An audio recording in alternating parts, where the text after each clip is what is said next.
శిరీష్. ధన్యవాదాలు అధ్యక్ష. గత ప్రభుత్వం పాఠశాలల విషయంలో అస్తవ్యస్త నిర్ణయాలతో నాడు నేడు పేరుతో అనేక అక్రమాలకి పాల్పడింది అధ్యక్ష. వాటి కారణంగా నేటికి కూడా అనేక పాఠశాలల్లో నిర్మాణంలో ఉన్న భవనాలు, మరుగుదొడ్లు కానీ వారికి మంచినీటి సౌకర్యాలు కానీ పూర్తి కాలేదు అధ్యక్ష.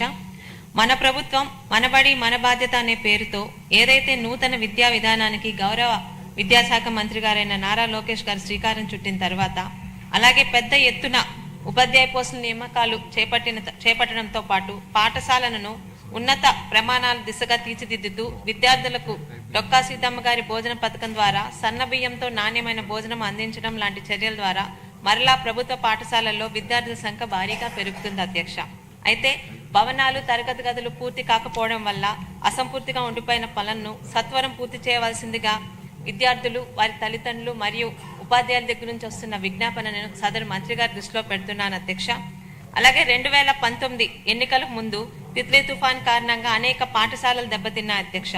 వాటిని నాటి చంద్రబాబు నాయుడు గారి ప్రభుత్వం యుద్ధ ప్రాతిపదికన పనులు పూర్తి చేసినప్పటికీ కూడా వాటి యొక్క బిల్లులు తెలుగుదేశం పార్టీ సానుభూతి పరులు అని ఆ తర్వాత వచ్చిన ప్రభుత్వం వాళ్ళకి పే చేయలేదు అధ్యక్ష.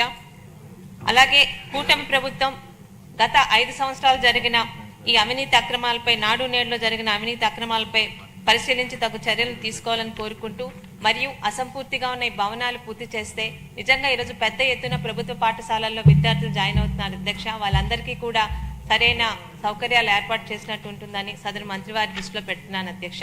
ధన్యవాదాలు అధ్యక్ష. మంత్రి గారు. అధ్యక్ష,